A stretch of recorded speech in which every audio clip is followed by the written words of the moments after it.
What's up, everybody? I'm gonna share something with y'all that I never share with nobody except like close people to me. Um, a lot of people that know me know a lot of the things that I actually, been through.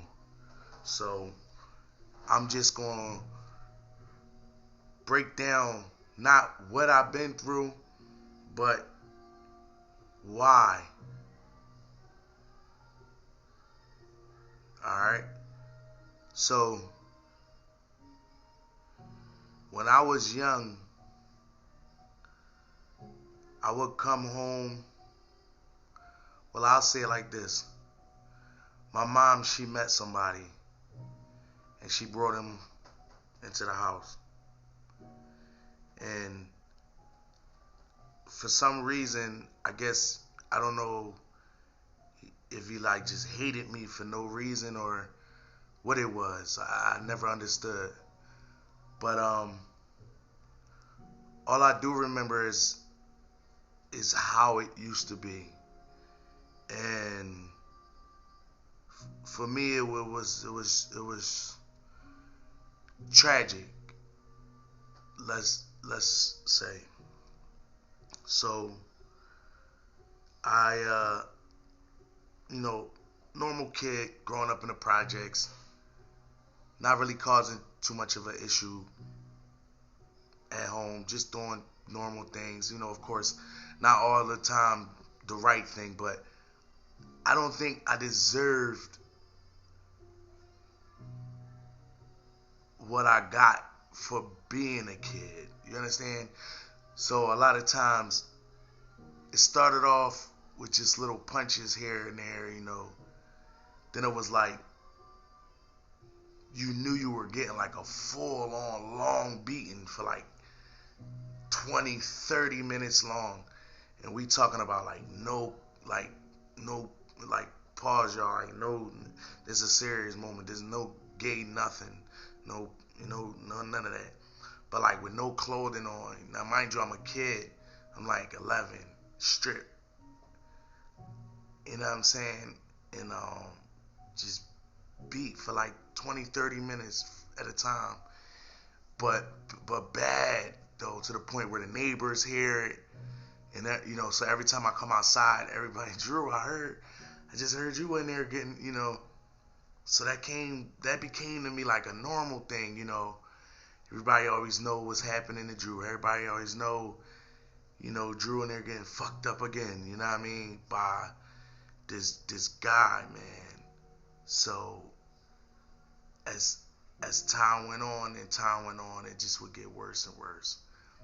My Christmases and all that stuff never really meant nothing because I knew I wasn't getting anything, and if I did, it would be probably like long johns or like some socks or something like that. So most of the time when I knew I was getting a beating after school, I would try to stay after school like long and just like linger around in the schoolyard. None of the kids, nobody knew, but I was just trying to avoid going home just because I knew the minute I walk in that door, I'm getting beat for something that probably happened yesterday that he figured out, or something I ate too much of this out of the refrigerator, or just, abusive shit.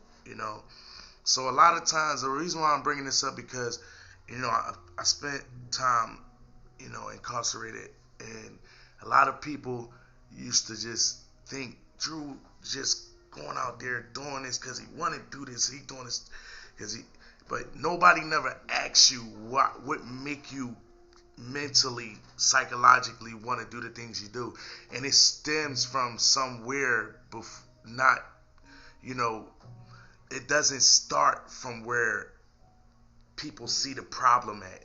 It starts from further back. And I'm just saying that to say it's a lot of other people out there that been through that same thing. And yeah, I'm from the streets, I'm from the hood and all that. And I understand how it go, and the codes and all that and all that. And I get all that. But this don't got nothing to do with that. This right here, I'm just raising awareness to a lot of other people that went through the same thing I did and was forced into certain behaviors. It was a time I came home from school and I just brought a Mortal Kombat magazine in the door just because I like video games. And I got a fist right to the face from him. Then he started punching on him. So I'm looking at my mom and I'm like, Mom, you gonna let him do this?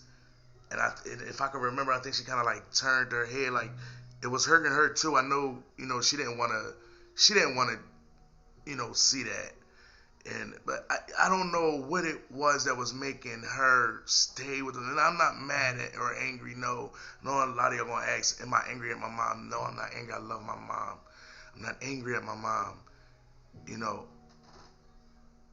But when he would do this over and over, every chance he got for everything. So then I just started to just continue to do worse things because I'm already mentally messed up, as I already know I'm going to get beat anyway, so I might as well steal something or take something and make it worth it or something like that, is what I started to think to myself. And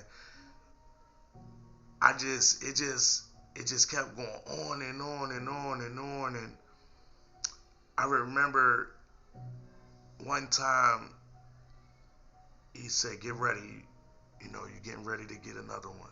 I said, oh shit. So this time he took like the weights that you have to do bench press, but he sat them on the floor with like on each side 300 pounds here, 300 pounds or something like that there. Something where I knew I couldn't move and I had to like get under the barbell so that way I couldn't move in the process of him beating me. You understand? So I just remember all those years of that over and over and over. Teeth knocked out, and I never went to school. I never said nothing.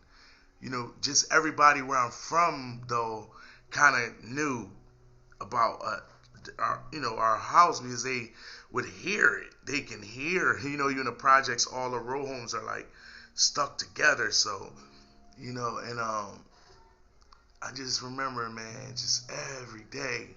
So I would just run away. I just said, fuck it. I'm not coming back home. I said, fuck it. I ain't never going back. But I knew that wasn't going to work because I had to go back. My family is there.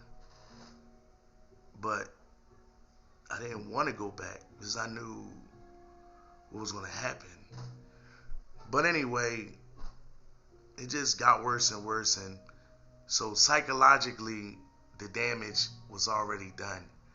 So as I reached the age of 12 or 13, I remember I was put away in juvenile placement for acting out, not going to school. And that was a result of, all the terrible beatings I was getting over and over.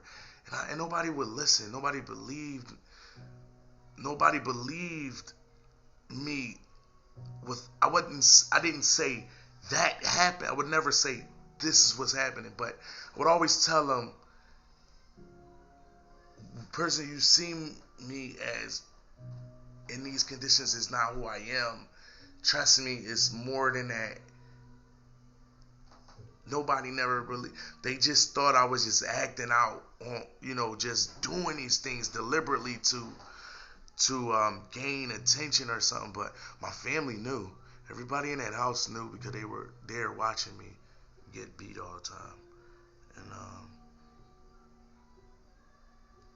so that's pretty much how I became the person that I became over the years. And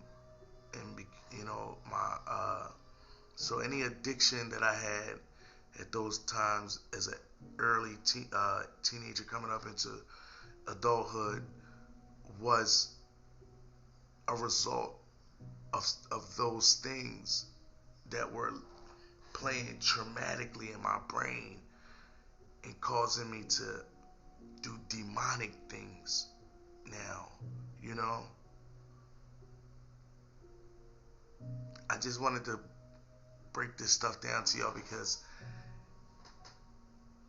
a lot of times we always saying what these young guys out here doing in these streets and what's happening, but nobody asks why is what I'm saying. Sometimes we need to figure out why, and if we can get to that, I think it'll change the trajectory of where things are going for this generation and the ones to come. I have a lot more to break down to y'all about my story. You just have to follow me on my social media platform. On TikTok is Babydred, the number 1, and then Babydred, and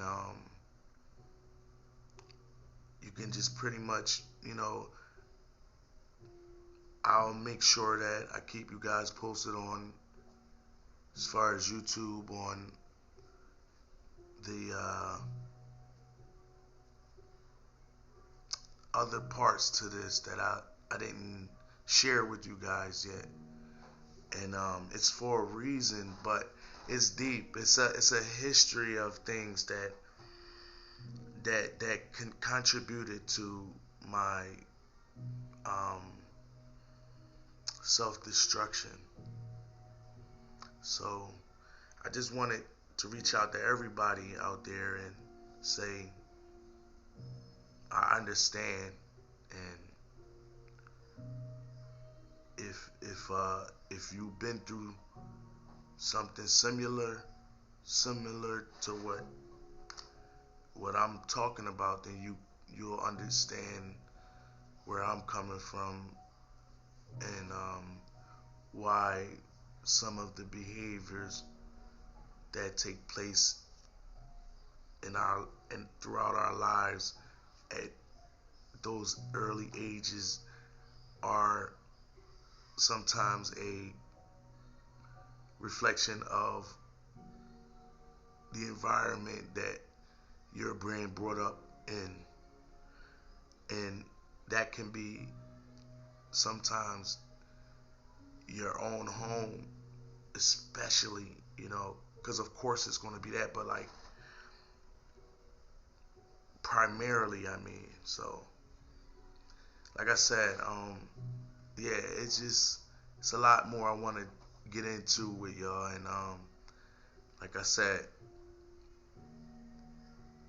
just